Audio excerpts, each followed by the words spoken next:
others inspire many more. Support more victories for veterans. Go to VAV.org. We are real sports talk. Sports 56 WHBQ. Available on your radio dial at 560 AM and 98.5 FM, as well as around the world online at sports56whbq.com. Take us with you everywhere by downloading the Sports 56 app. And at home, just say, Alexa, play Sports 56. Wherever you are, stay tuned in to real sports talk. Sports 56 and 98.5 FM. It's time to get up and get your day started. Morant. A jawbreaker! It's Sports 56 Mornings with Greg Gaston and Eli Savoy on Sports 56 and 98.5 FM. The first hour of Sports 56 Mornings is brought to you by the Big Green Egg. Now, here are your hosts, Greg and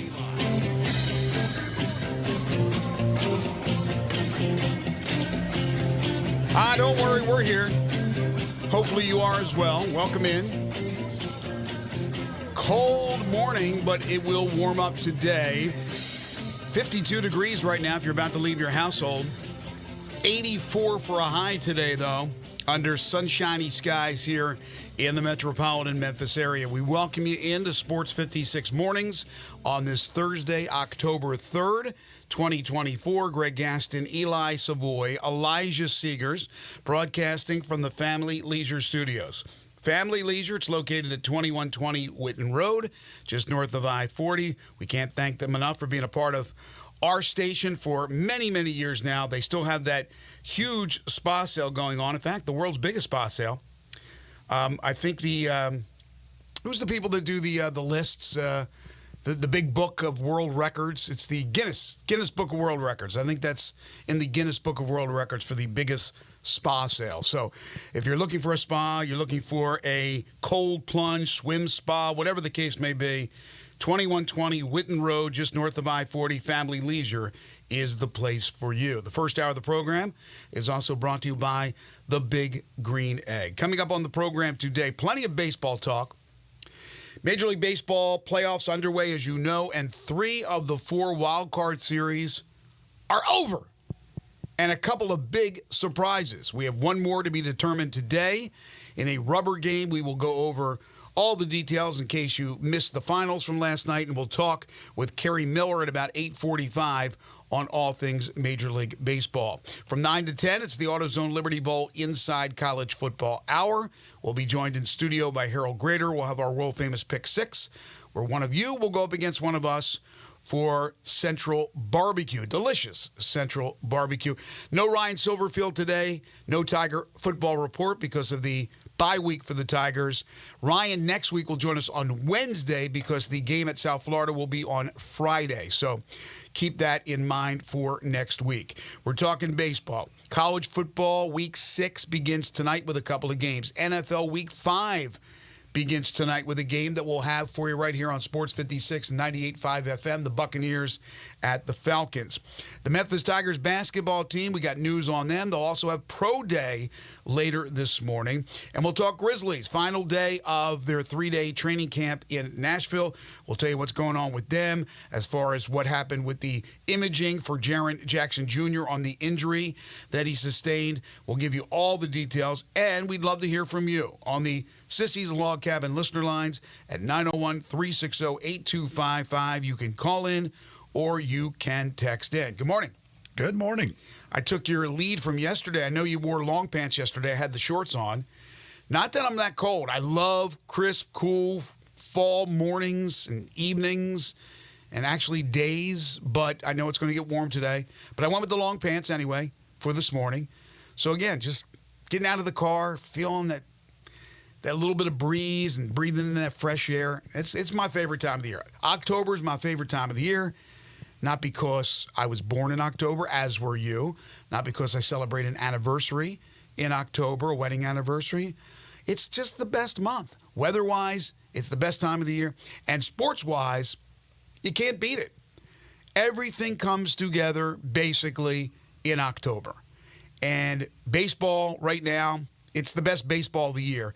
I like the start of the season. I like the All-Star game. I like it better now that they'll go back to their respective uniforms, their team uniforms. And then it gets boring. I'll be honest with you. I love the game of baseball. It gets boring. It's long. It's tedious.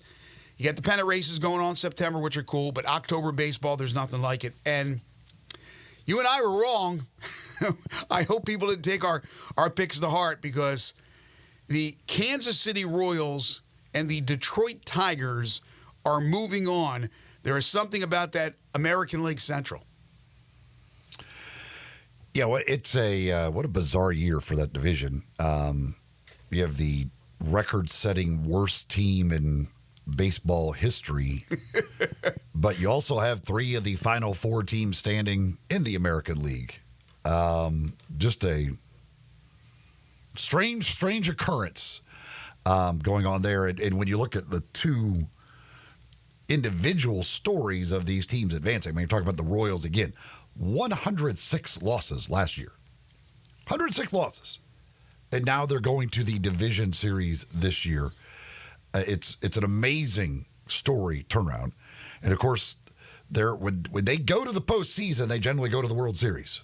They don't go to the postseason very often. But when they go, they make it to the World Series generally. That's 15 less losses than the White Sox had this year. That's all it was. Yeah, I mean, we're talking, 106 losses.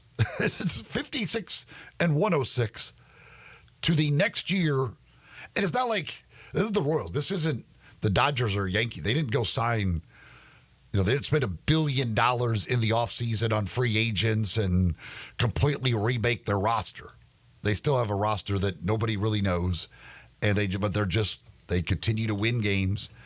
And Bobby Witt Jr. is a superstar, unbelievable, and he continues to come up with big hits. He's unbelievable defensively, but it's just an amazing turnaround. And then that from year to year for them, and then the Tigers, the turnaround from August to now is crazy. According to the analytics people out there, they had a 0.2% chance, 0.2% chance to reach the postseason on, I think it was August 11th. They were 10 games out of the final wild card spot at that time. Of course, they had already traded away Jack Flaherty at that time. Like, they had given up on the year, and then suddenly they decided they weren't going to lose any more games. And they just get crazy hits when they need them out of people that you would never possibly expect, and they just go down to Houston and do the same thing in the postseason, and lo and behold, they advance in the postseason. It's crazy. So I had no idea who the GMs were for the Royals and the Tigers, so I looked it up as you were just talking, because these guys need an awful lot of credit. The executive of the year, which I think they give out in baseball, has to come from one of those 2 franchises, but probably Kansas City. J.J. Piccolo, who took over in September of 2021, is the Royals GM. The Tigers GM is Jeffrey Greenberg. Again, maybe not a lot of big blockbuster moves like you said, but they didn't spend money. So obviously what they had down on the farm was instrumental. But some of the subtle moves they made were very important, very pivotal. So certainly those guys, they got to be right at the top as far as executive of the year. But the Royals winning in Baltimore, I am shocked that the Tigers won, even though they were maybe the hottest team in baseball, because it's the Astros. The Astros always get to at least the divisional round. Well, and 7 straight years. 7 straight years. ALCS. And ALCS, okay, so that streak's broken. That one shocked me. And even though I did pick the Orioles, I should have known better. I talked about their anemic offense over the last 6 weeks of the season. They went completely dormant with their offense. So it didn't take prime Justin Verlander or Bob Gibson to stymie this Orioles offense. What the Royals had to throw at him was enough. And the Royals get the win yesterday 2-1, despite the Ben McDonald pitcher's jinx with Seth Lugo. Or was it Eflin? Which one? Ben McDonald's, of course, an Orioles broadcaster. Who did he jinx? I read about the jinx last night. Talked about giving up a home run. Oh, no, he jinxed Lugo. Oh, so it was Lugo. I was right. He literally talked about how what he doesn't do is give up home runs, and gave up whatever his number was for the year. He said he just does a great job of keeping the pitch in the ballpark. And literally, as the "k" of park got out of his mouth, Cedric Mullins hit the home run. Was Ben doing a national broadcast, or was he doing the Orioles telecast? He's doing the ESPN broadcast. Okay, so he's normally an Orioles TV guy for whatever that network is, if it's still around, Mid-Atlantic Sports Network, whatever.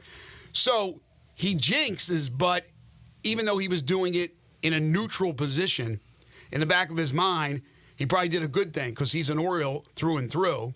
And so he put the jinx on the Royals with Lugo giving up the bomb. But either way, the old announcer's jinx. But then the Royals were able to scratch out another run. Of course, Bobby Witt Jr. was the man behind that, which, again, he has had an incredible year. In most years, he's winning the MVP, but not with the season Aaron Judge had.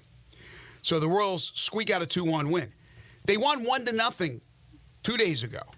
So that Orioles offense, which I talked about being anemic, 1 run in 2 games. 1 run. The Mullins home run. Yeah, I mean, after the Mullins home run, they loaded the bases with nobody out. And you had Santander, Cowser, and Rutschman coming up. Lugo gets Santander, and then they bring in Serpa, who's able to get Cowser and Rutschman. I mean, it looked like at that point, okay, maybe they've kind of figured out you've got the home run, crowd's into it, you got the bases loaded, nobody out. Maybe it's a chance to break open the game. And lo and behold, the Royals, again, find a way to get out of it with no further damage despite those guys that were coming up. And, yeah, I don't know. The Orioles offense, they just could not figure out a way to score a run. It went kaput the last 6 weeks. And you're talking about an all-star and Rutschman, a lot of no names or people don't probably know a lot of those guys on the Orioles, but they're really good. They're really good. Gunnar Henderson was the starting center fielder in the All-Star game for the American League. He went dead cold the second half of the year. They had some injuries, and they battled with that. Mullins, another guy. You mentioned Santander. That guy's, 40 home runs, 39 home runs, whatever he hit. They just went cold. So give it up for Kansas City.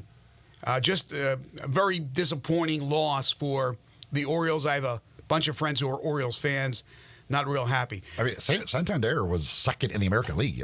Aaron Judge is the only guy in the American League that hit more home runs than him. Yeah, I mean, I won a lot of home run bets on him. 44 home runs. Yeah, but he's a stud. But Cowser's a home run hitter. He's kind of like a Kruk.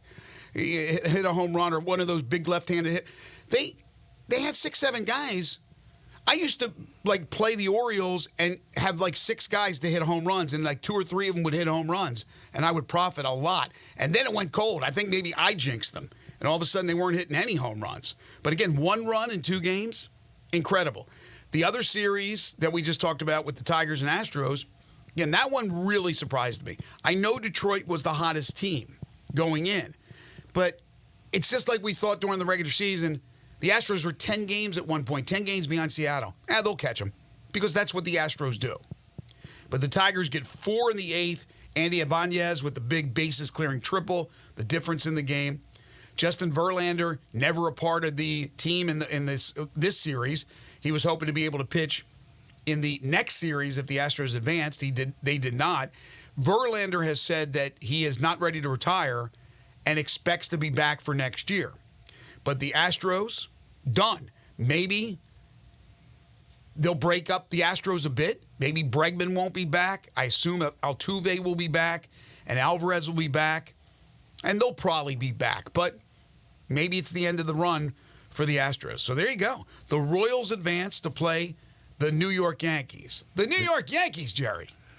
The Tigers, I mean, again, this is Andy Ibanez, who's a part-time player, and he had been hitting under 200 for the last 2 months of the season. They throw him up there as a pinch hitter against Josh Hader, one of the great relievers of the last few years, and he just gets the 3-run double. It's just like, why wouldn't he? Why would Andy Ibanez not come up with a big hit off Josh Hader? That just seems normal in that situation. You know, the Tigers use 7 pitches. They go with an opener. They use an opener to try and advance. 7 pitchers. None of them go more than an inning and 2/3. They just keep going through their bullpen guys. They use a bullpen day, basically. And they beat the Houston Astros. Because why wouldn't they? Well, again, sports, particularly baseball, and particularly postseason baseball. I don't know how many times in the history of the game of baseball, and I bring it up every single year. I call them bed bugs. These bed bugs seem to come through. In other words, the stars, a lot of times the stars are the stars, but sometimes you'll see some dude come out of nowhere to become a star of a game or a star of a series, whether it's a pitcher, whether it's a pinch hitter, whatever the case may be. And that's why you get guys like Ibanez. It's happened. I don't have to rattle off the names. You guys know, if you're baseball fans, how many of these bed bugs have stepped up and come up big for their teams. So Royals, Yankees, Guardians, and the Tigers, who met a lot during the regular season since they're in the same division. Now, the Brewers and the Mets, the Brewers even up that series with New York as they go to New York for Game 3, the deciding game today at City Park. Brewers winning 5-3 yesterday. Garrett Mitchell, again, a bed bug. Garrett Mitchell, the deciding 2-run home run to give Milwaukee the 5-3 lead. Jackson Chourio, a youngster, 20 years old, hit 2 home runs, including a solo in the 8th. But again, it was Garrett Mitchell, the hero, in this one.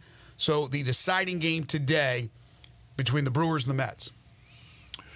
Yeah, Garrett Mitchell in a pinch hitting role, just like Ibanez comes up with a big hit. But Chourio, so, with he's dynamite. Paul Skeens and Jackson Merrill doing the things that they've done, people don't like Jackson. The fact that Jackson Chourio plays in Milwaukee, even though they were really good, he kind of gets, people don't pay a whole lot of attention. Man, that dude is an absolute monster. He's so strong. He can hit it to any part of the stadium, any part of the field. The leadoff home run, game-tying home run. He is, and he's 20 years old. That dude is really, really good. And, I mean, he would be a rookie of the year in a lot of years. It just happens to be in a year this year where there's some really good rookies. But, yeah, he is, man, oh, man, is he good. Well, you mentioned Merrill. Merrill came through for the Padres last night. He had a triple. The Padres able to hold off the Braves after Michael Harris hit a 2-run home run in the 8th to make it a 5-4 game. The Padres win by that score, 5-4. They sweep the Braves. Not a surprise with this particular series, although nothing would have shocked me with the Braves. They were like Freddy Krueger, or Jason, rather. The guys come back from life. This team came back from life many times because it was not quite the Grizzlies of last season, but it was pretty bad. It was pretty bad. You had a lot of guys who were key players for this Bravos team that got hurt. And we're talking about season-ending injuries early to Ronald Acuna Jr., one of the best players in baseball, and Strider, one of the best pitchers in baseball. And then they lost the Memphis area product, Austin Riley, for the rest of the year. They had other injuries they dealt with throughout the year. To be in that position to get to the postseason again, hats off to the Braves.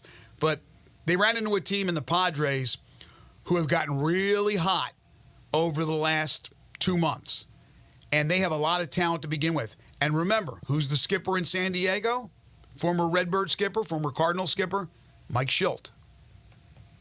Padres now will face the Dodgers, their dreaded rivals. That should be epic. Yeah, the Padres are just really, really good. I mean, they made some good moves at the deadline. I mean, they've got a ton of talent. They've spent a ton of money. This is it. Tatis is healthy and playing great. And last night you had Machado and Merrill come up with the big hits. Higashioka with the home runs in both games. I mean, their lineup is loaded. Now, Musgrove leaves the game. I would assume he's probably done, not going to pitch again in the postseason with that elbow injury that held him out for a lot of the year and leaving the game last night. But they've still got they just got a ton of talent on that team. And, yeah, them versus the Dodgers, that is that could be an epic clash. All 4 of the divisional round series begin on Saturday. But again, one more to wrap up in the wild card. The Mets, the Brewers, Game 3 today in New York. For Milwaukee, it'll be... No. In Milwaukee. All 3 are in Milwaukee? Yes. Oh, I didn't know that. Tobias Myers is going to go for the Brewers. He's a right-hander. The Mets will go with, I believe, Quintana, if I'm not mistaken. Jose Quintana. Yeah, Jose Quintana will go for it. I did not know that. I thought it was 2 and then 1. No. So it's complete, because it used to be the one game. The wild card was the one game, which I always thought was stupid. And then when they went to 3, how long has it been a best 2 of 3? Well, they did it. They did the weird year in 2020 where they had a bunch of teams make it. They had 16 teams in each league, or 16 teams overall. But this new thing has been just the last 3 years now. It started in 2022. And that's the Mets Brewers is only the second series to go to Game 3 of the 3 seasons. Yeah, I know last year were all sweeps. There's been 10 sweeps in the 3 years that they've done this. And home teams are the first 2022, the home teams went 1-3. Last year they went 2-2, and now obviously this year they're 1-2 with 1 pending. So it has not been great to be the host team for these things. And if you lose Game 1, you pretty much lose Game 2 in these wild card series. Yeah, I don't understand what's happened to home field, home court in sports. It used to be if you were able to get that advantage, you were in great shape, unless there was a real decisive difference between the talent of the one team and yours. But more than likely, there wouldn't have been, because you wouldn't have gotten that home field advantage or that home court advantage. But we see it all the time. But in baseball, it's out the window. And look, in Milwaukee, there's a lot of Mets fans. Mets fans find their way anywhere around the country. Same with Phillies fans. They just do that. But Milwaukee, I had no idea. I don't know why I didn't know that or didn't remember that all 3 were in the team that had the home field, had all 3 of those games. So that's a decisive advantage for the home team. Yet, we see the Royals going to Baltimore and win in 2. We see the Tigers going to Houston and win in 2. And now the possibility that the Mets could win in 3. So home field out the window. Again, the Yankees will have home field against the Royals. The Guardians will have home field against the Tigers. The Phillies await the winner of the Mets-Milwaukee. They'll have home field, and the Dodgers will have home field against San Diego. 2 teams are separated by, what is it, about an hour? I've never been to San Diego. I've been to L.A. Hour and a half, 2 hours at the most. Well, with traffic, probably about 3 days. Well, that's right. But take a plane. Normally it should be like an hour, I think. But yes, so with traffic, you actually could probably get from San Diego.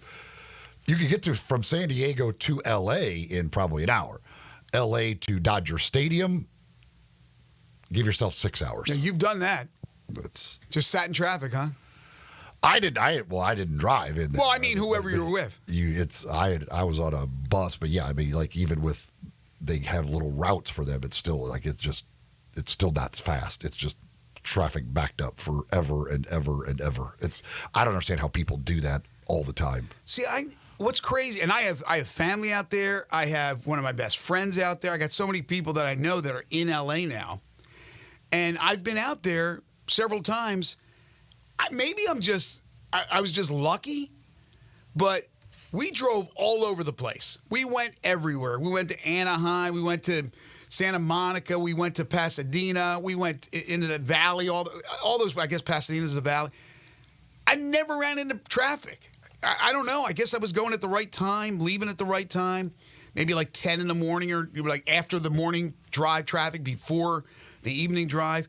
I got lucky, I guess, and I did that a couple of times. So, Most of the time, though, if you're trying to get home from work or go to work, I would imagine that you got to leave hours beforehand because it is out of control. All right, that's a look at the Major League Baseball playoffs, where things stand. We'll talk more MLB at about 8:40 or 8:45, thereabouts, with Kerry Miller from Bleacher Report. From baseball to basketball. We'll get the basketball when we return, but I'll get the basketball right now, talking about one of our great sponsors, and that's Shoot 360 Memphis.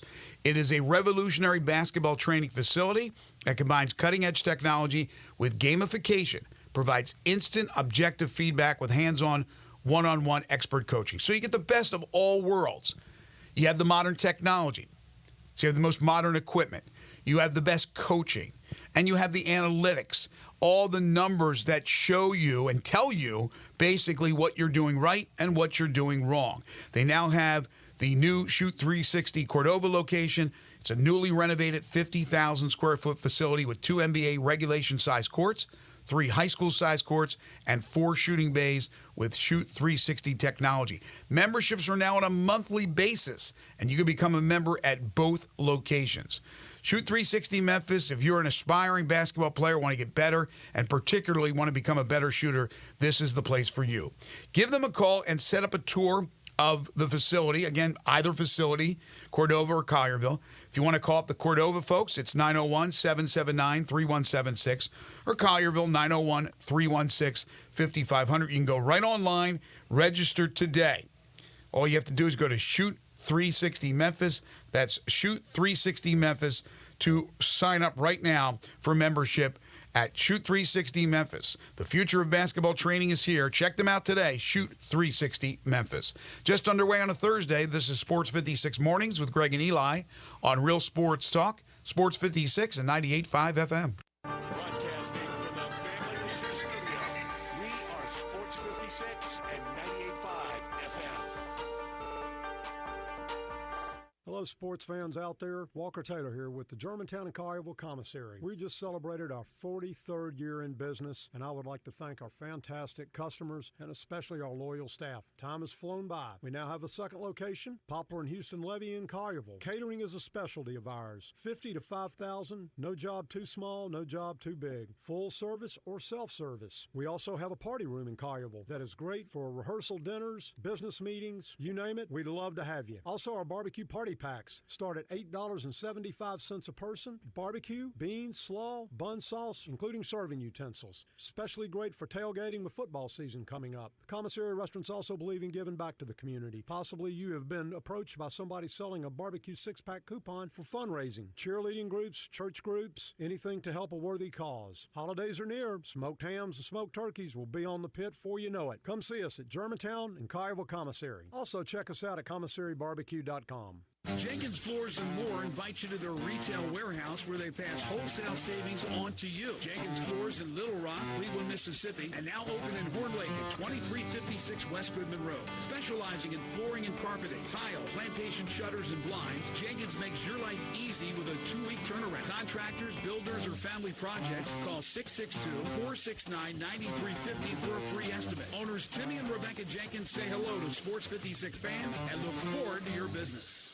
Touchdowns matter more at DraftKings Sportsbook, the official sports betting partner of the NFL. New DraftKings customers bet $5, that's it, and get $200 in bonus bets instantly. Score big with DraftKings Sportsbook, the #1 place to bet touchdowns. Download the Sportsbook app at DraftKings. The code is HERD, H-E-R-D. New customers get $200 in bonus bets, betting just $5.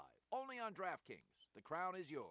Gambling problem? Call 1-800-GAMBLER. In New York, call 877-8-HOPE-NY or text HOPE-NY 467-369. In Connecticut, help is available for problem gambling. Call 888-789-7777 or visit ccpg.org. Please play responsibly on behalf of Boot Hill Casino and Resort in Kansas. 21 plus age and eligibility varies by jurisdiction, void in Ontario. Bonus bets expire 168 hours after issuance. For additional terms and responsible gaming resources, see dkng.co/ftball. Napa Cafe celebrates 26 years in 2024. Hi, I'm Glenda Hastings, owner of Napa Cafe, and I want to thank you for making us part of your dining experiences. Treat yourself tonight with a delightful dinner. Maybe start with an appetizer like our baked sweet peculiar peppers stuffed with goat cheese and mozzarella, finished with basil pistou, and move on to one of our cozy dishes like the double chocolate stout braised boneless beef short ribs with tonkatsu sauce and creamy mashed potatoes, or a fresh seafood dish like our pan-roasted ginger buttered sea bass with cilantro soy vinaigrette. I get hungry just talking about it. Don't forget about dessert, our famous sweet buttermilk pie with brown sugar sauce, or drink your dessert with one of our signature dessert cocktails, like the lemon cheesecake martini, lemony, icy, frothy, and dusted with graham cracker crumbs. Napa Cafe, open Wednesday through Saturday for dinner starting at 5 o'clock. For reservations, visit our website at napacafe.com. Come join us as we celebrate 26 years of Napa Cafe. We can't wait to serve you. Sports 56 traffic. Good morning. An accident westbound I-40 over here at Highway 64 has got it backed up all the way to Canada Road. Chambers Chapel is just crawling now, coming in from Fayette County on 40 westbound near Highway 64 on this accident. One car has turned sideways into the guardrail, and this looks like this is going to cause some more delays here in the next few minutes because there's so much traffic flow coming in from Fayette County into Shelby County over here on 40 westbound as they clean up this wreck near Highway 64. Weimer's Jewelry, 7525 Highway 64 is your full-service family-owned jewelry store. I'm Commander Chuck with your on-time traffic.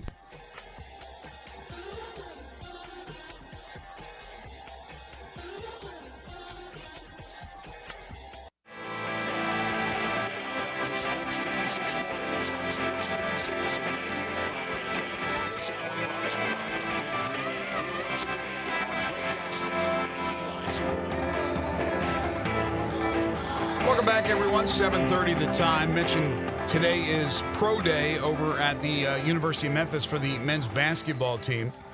Yesterday, a few members of the Tigers team, they were doing something in the community for veterans, I believe it was, and something they did with FedEx. Jason Munns, I know, interviewed some of the guys, so I'm basing this on Jason's interviews that he did. But had a chance to talk with several of these guys about the team. And remember, this is a brand new team with the exception of one returning player in Nick Jourdain. There's a couple of walk-ons. I believe, you know what's interesting? I was told that Rick Stansbury's kid, Noah, and Faraji Phillips' kid are still on the team. They're still there. They're still playing. Now I'm going to head over today, and I'll see for myself, but I believe they may still be there.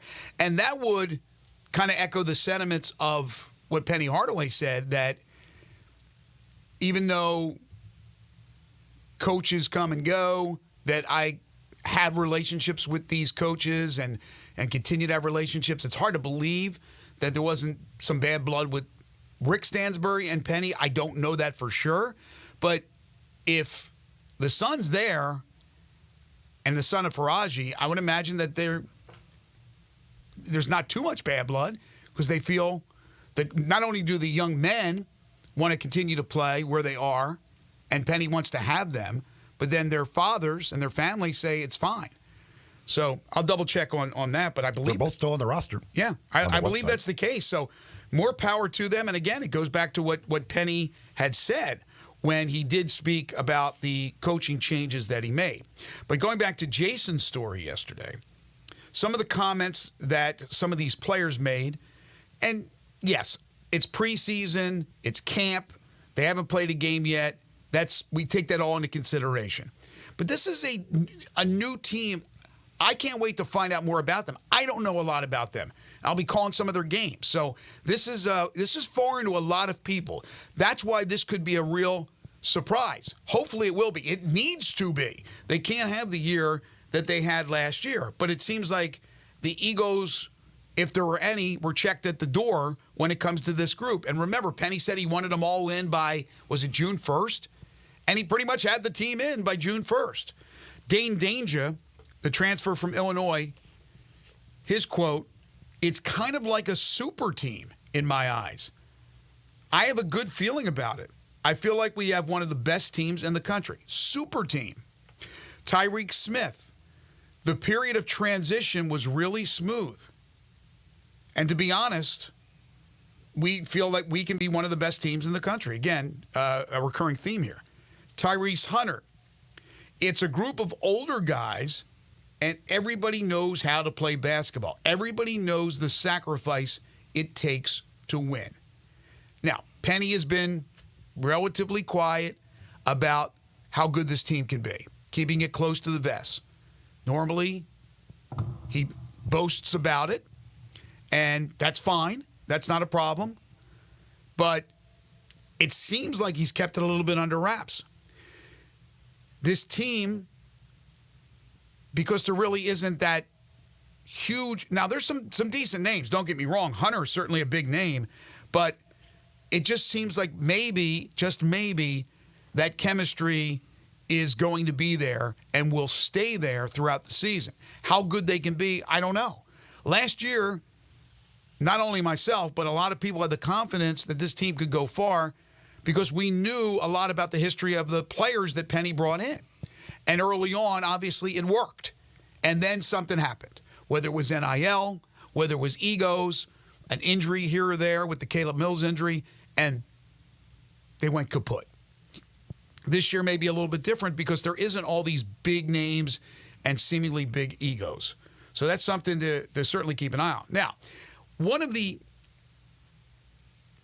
conversation pieces yesterday locally, maybe on radio, I'm not sure. I didn't hear anybody else, but certainly on social media, was again about Memphis and the Pack, and I got news on that we'll get to here in a little bit. But turning it down and having Gonzaga basketball only commit to the Pack, and what a step up for them and all. Okay, we talked about this yesterday, that in basketball, it really doesn't matter where you come from.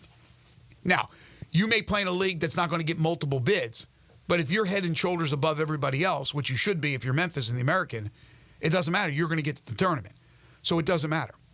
The Gonzaga Bulldogs have taken advantage of that for years in the WCC, although usually a multi-bid league with St. Mary's. But they moved to the Pac-12 because there's a chance they're going to make more money. They're not making anything in the WCC. They're not making the money that Memphis is making in the American. So there's a big difference. Plus the proximity. It's not like they're going to play in a conference that is primarily made up of teams from the East Coast. The other thing is, we got to be honest here. Yes, during the 2-0s, when Calipari had the Tigers rocking and rolling, and they became one of the best programs in the entire country, and Gonzaga was starting to roll as well. And Gonzaga has been going to the NCAA tournament for a long, long time. Their run really started in the late 1990s. That's when they started. They went to the NCAA tournament and Mark Few's been there since 1999-2000. They went to the NCAA tournament in 94-95 under Dan Fitzgerald. And then in 1998-99, they lost in the NCAA tournament regional final under Dan Monson. Then Mark Few took over in 99-2000. So they were already established. Calipari comes in, took a while for them to get established or reestablish the Tigers, and then the rest is history. Well, the Tigers since then have been a shell of what they were.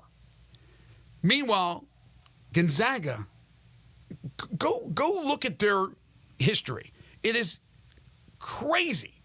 Now, did they win a natty? No, they didn't win a natty. But second round, regional semis, third round, regional finals, regional semifinals, national final in 2016-17. They had one bad year in 1920 when they didn't have a tournament. No, they didn't have a tournament, right? Was that the COVID year? They were 31-2. Then they went to the finals, the national final in 2021. They were in the regional semis in 21-22, the regional final in 22-23, the regional semifinal in 23-24. Point being, and the records are nuts. 32-5, 33-4, 31-2, 31-1. Memphis is not Gonzaga. Sorry, they're not Gonzaga. They hope to be Gonzaga. Now, maybe in the history, and you go back into the 70s and the 80s, yes, Memphis has a great history. But in the last 25 years, Gonzaga is an absolute beast. Memphis had little pockets. And that's it. So, again, the difference between where Gonzaga is and where Memphis is, what Gonzaga brings in as a basketball draw, which, again, is not close to the importance of what football is. They can make more money being a part of the pack. They're going to get a full share and not have football. That's a no-brainer. It's a no-brainer. And I know people are like, well, it would have been great to play Gonzaga twice. Yes, it would. Hopefully you get non-conference games against Gonzaga because Penny's always trying to put together a great schedule. But you play Gonzaga twice, you may lose to Gonzaga twice. You may not get to the NCAA tournament. While you're still in the American, and I know the goal is to get out, I understand that. But only when the opportunity is a good opportunity. You're making way more money than what Gonzaga was bringing in, and you're by being in the American Conference. And again, you have a ticket, a golden ticket, every year while this league is what it is to the NCAA tournament. I don't understand why there's such an argument about not having taken the invite at that point. Now, things could change, and I'll get to that in a few moments, but the conversation with Gonzaga and Memphis are two completely different things. Yeah, I don't know what Gonzaga's exit fees are, but I'm going to guess probably not $25 million. I would think you would be correct. So but yeah, I mean, for Gonzaga, again, very little risk. They will make more money by going to that conference. So for them, it makes sense. For the Tigers, it didn't. Would it be nice to have Gonzaga come to town once a year, assuming they go home and home? Yeah, it'd be nice. It's not the end-all, be-all. I don't think people are going to do somersaults over Fresno State coming in and Washington State coming in. Yeah, it would be better. It would be a little bit better than what you have right now. But again, we're talking about basketball there. Football still stirs the drink. Now, could something else happen? Yesterday, we had the text, and then there was the tweet from Hitmen Hoops that there's conversations still going on between Memphis and the Pac. And I told you, my sources said there are not. There are not. But John Canzano, who reports out in Oregon and is pretty good, has his finger on the pulse of what's happening out in that area, especially with the old Pac-12. He said that the Pac-12 could circle back to Memphis, which again tells me I was right, that my sources are right. There's no conversations going on at the moment. But the first thing they're going to do, now that they have, and they still don't have the full allotment of teams they need. They still need another team. But they're going to the market to talk media rights. So they, in other words, are going to have conversations with possible media partners and see what they think. They're going to try to get actual numbers. Instead of hypotheticals. But it's still hypothetical in the sense that you still don't have your full array of teams. So what you're basically going to do is, in my opinion, what they'll do is they'll engage in conversation all these different networks. Again, TBS loses basketball, loses the NBA after this next year. Well, they want to dive into it. We know CW is already into college football. What kind of money are we talking about? That's what they're going to get. They're going to engage in these conversations. Okay, here's what we have. What do you think it's worth? And then what do you think if we can add Exhibit A, Exhibit B, Exhibit C? Well, we think this, that. That's when Memphis could come back into the conversation. If all of a sudden they go, well, Memphis somehow brings value. I don't know how they bring that much value to a West Coast conference, but stranger things have happened. And if they say there is value, then they can go, all right, we're going to have to pay the bulk of that exit fee or figure out a way to do that and see if that entices Memphis. That's the way Memphis comes back into the conversation. But first, they got to find out what they're worth as not even a completed conference, which if I'm an executive for a network, I don't know what I say to them. Like, okay, you're offering me, I get Gonzaga for basketball. That's kind of cool. Football, I got Boise and Washington State and Oregon State. All right, that's okay. Here you go. Here's pennies on the dollar. Or is it TBS going, not saying it, but TNT, excuse me. We're desperate. We want programming. We want college football. We are willing to step up. We like what you have. Can you add? Can you get to 12? And we can give you this much. Can you grab those top 4 from the American? So it's always a possibility. And Ed Scott, while not directly saying things like that, basically said, we're still open for business. I'm willing to talk to anybody. I'm paraphrasing here. So he never shuts the door on anything. He shut the door on that bad deal that they offered. That's why I don't think the conversation's going on right now, because of Canzano's report that they're going to first engage with possible media partners and then circle back possibly to a Memphis. Well, I'm sure a lot of schools have told them, give us some real numbers. We're all just, this is... Right. You're talking about what you might... Give us some actual stuff, some actual numbers, then we can make a little better decisions. But if you're not going to have actual numbers, well, it's hard to make decisions, especially when it looks really bad, even with your hypotheticals. Give us some hard numbers of what you're being told that this conference could be worth to a TV. And then we can talk business based off actual numbers. Yeah, nobody makes a deal on speculation, on possibilities. You need concrete information. Well, there's actually 7 schools already have. Well, they know, though, that they're going to have their exit fees paid for. So they figure, who cares? We're not losing any money, and we're going to go to a better conference, more competitive, and we're surely going to make more money. So I don't think it's that much of a jump for them as it would be for Memphis and the other teams from the American. Folks, if you're thinking about getting engaged, the place to go for that beautiful engagement ring, that would be Genesis Diamonds. Get the beautiful ring from a top designer, one of the best designers out there, the newest, latest, hottest stuff. They've always got it at Genesis Diamonds. They've got lines from designers that nobody else in Memphis has. They've got an unbelievable selection of diamonds to choose from natural diamonds to lab-grown diamonds, all sizes, all shapes, everything you can imagine in the world of diamonds, and at great prices as well. Direct importer pricing, taking out the middleman to save you money and give you a great value. Plus, you get 120% diamond upgrade guarantee plus free service for life. That's what you'll get at Genesis Diamonds when you buy from them. Also, you get no commission salespeople, no pressure. They're not there to pressure you into buying something more expensive. They're just there to help you, educate you, and make sure you pick out the perfect ring for you and for that special someone. Genesis Diamonds, Poplar, and Perkins Extended. Greg Sankey, the SEC commissioner, had some interesting things to say about a super conference. We'll talk about that when we return. This is Sports 56 Mornings with Greg and Eli on Real Sports Talk, Sports 56 and 98.5 FM. Be sure to follow us at Sports 56 WHBQ on Twitter, Facebook, Instagram, and YouTube to watch live video of our shows. Stay up to date with station events and have chances to win prizes. Don't miss out on anything that's going on. Follow us at Sports 56 WHBQ.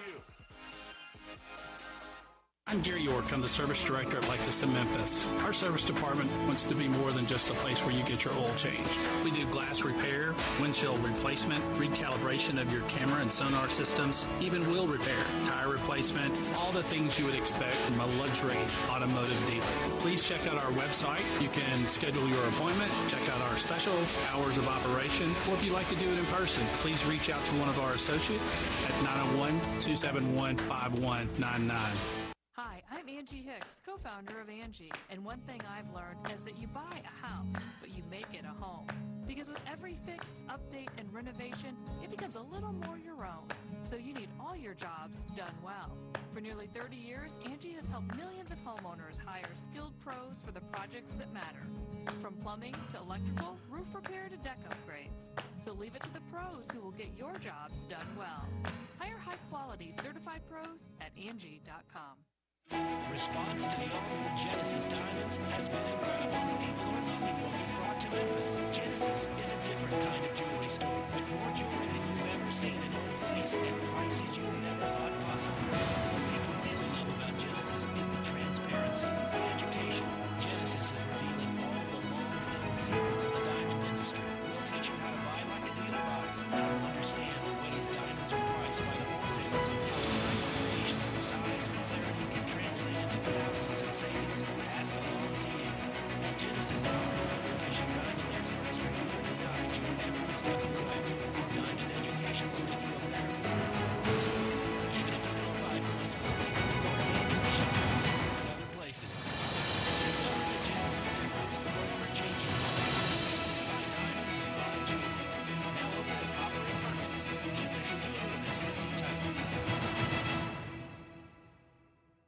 The 2025 Range Rover Sport sits right at the heart of the Land Rover lineup, offering a perfect mix of style, performance, and versatility. Smaller and more agile than a full-size Range Rover, it's a great option for everyone who wants luxury and practicality. Every model comes with 8-speed automatic transmission and all-wheel drive standard. Whether you navigate city streets or tackle rough terrain, Range Rover Sport has you covered. Every drive is powerful and breathtaking. The 2025 Range Rover Sport is the epitome of sporty luxury. Test drive one at Jaguar Land Rover Bluff City.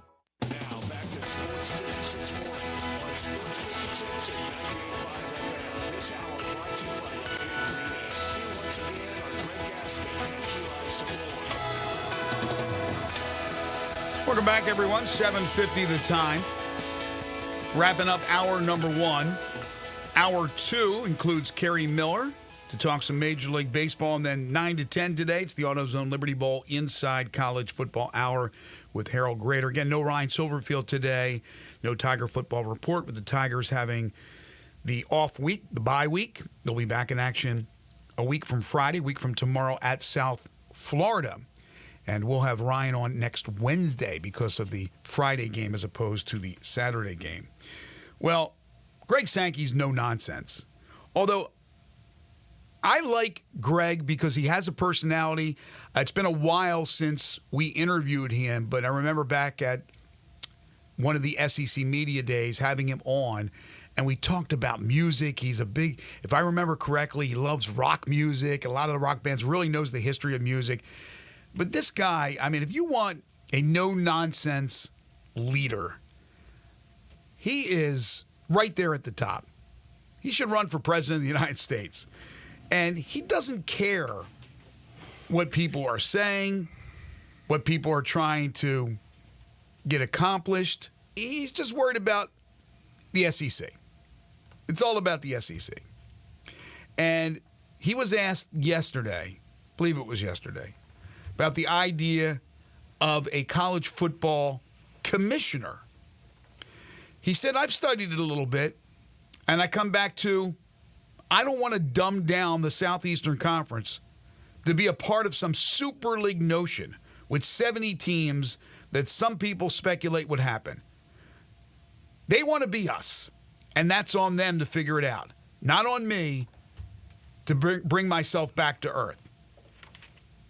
So it seems like to me that the notion of the super conference, and yesterday, of course, the story came out about that, is something that he does not care to walk down that avenue.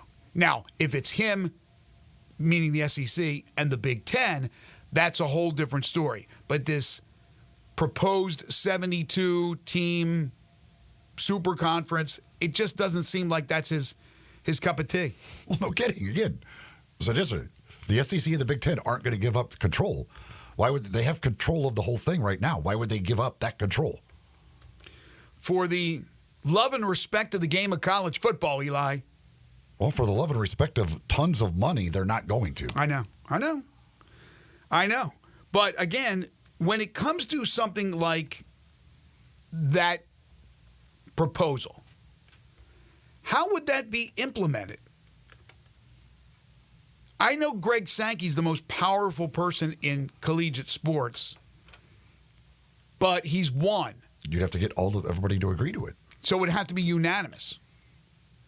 Yeah, I mean, you have to get all the schools to agree that that's the way they want to go. But not majority, unanimous. Well, I mean, if a bunch of them are saying this is the way we're going, we're doing these conferences. I mean, the others would have to figure out what they're going to do. I guess I don't know. But again, the SEC and Big Ten schools aren't. Why? Why would they be doing this? They're making a ton of money already. Right. No, I understand. He rubs some people the wrong way, but not me. I mean, that guy is cocky, confident, chest out, and not concerned whatsoever about anything else that's happening other than what's happening within the Southeastern Conference.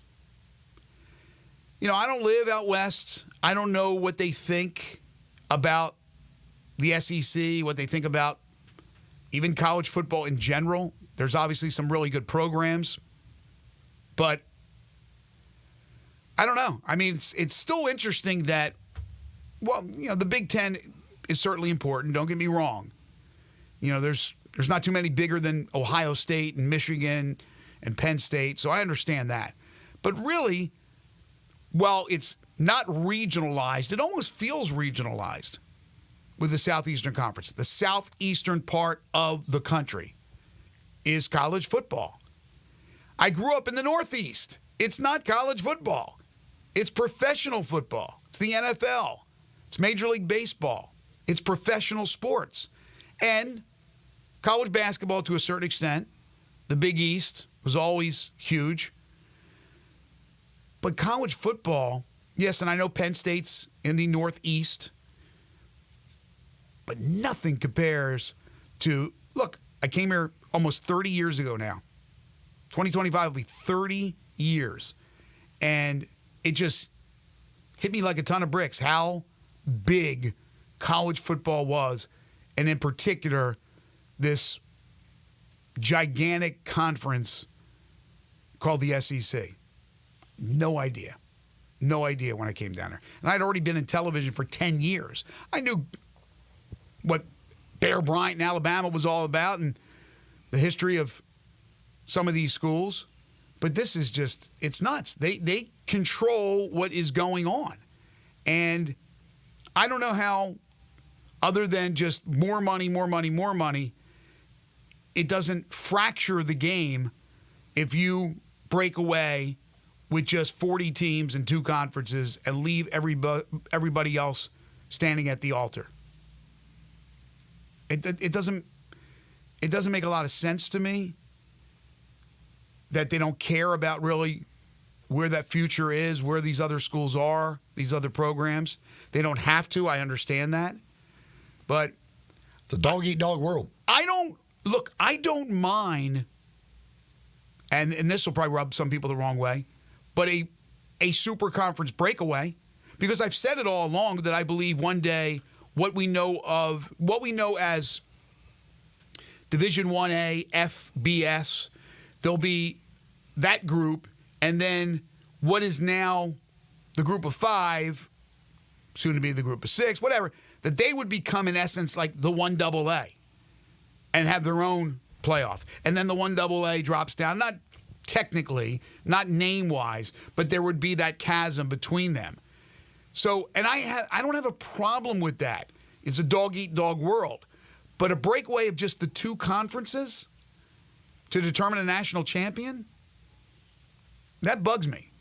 But I understand Sankey. Again, you want him in your foxhole. You want him leading. He's Patton, basically. He's the college football version of George Patton, General Patton. He don't care. He don't care who he runs over with his tank. And that comment, hit home right there, in my opinion. This hour is brought to you by Big Green Egg. Go to biggreenegg.com for all the details of the best grill there is. The last grill you'll ever need to buy with that lifetime guarantee. It is a Big Green Egg. All right, when we come back, we'll open up Hour 2 talking Grizzlies and what's the status with Jaren Jackson Jr. This is Sports 56 Mornings with Greg and Eli on Real Sports Talk, Sports 56 and 98.5 FM.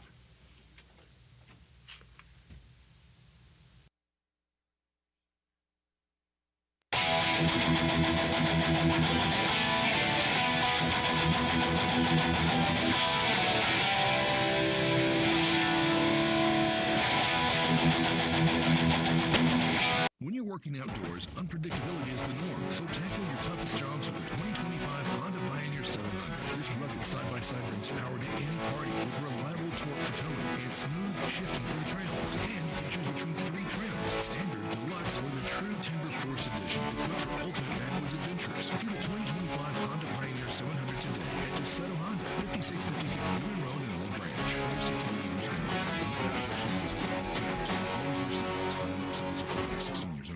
There's an institution in East Memphis that I love talking about. It's the Spirit Shop at 4848 Poplar Avenue, right down the street from Clark Tower, and it looks like a log cabin. It's been around Memphis since 1969 with a family-owned, friendly, knowledgeable sales staff that is just a wonderful place to go. I love going in and talking wine or bourbons, and they've got such great selection. So if you've not visited the Spirit Shop in a while, it's been remodeled. You'll love what you see when you need spirits. Tell Eddie Wollo said hello. Don't do it. Don't do what? Don't do another Halloween spot for Central Barbecue. But it's October. Doing a Halloween spot for Central Barbecue is a tradition. But it doesn't make it a good thing. Nothing else happens in October. Baseball? Not if you're a Cardinals fan. What else you got? National Candy Corn Day. No Central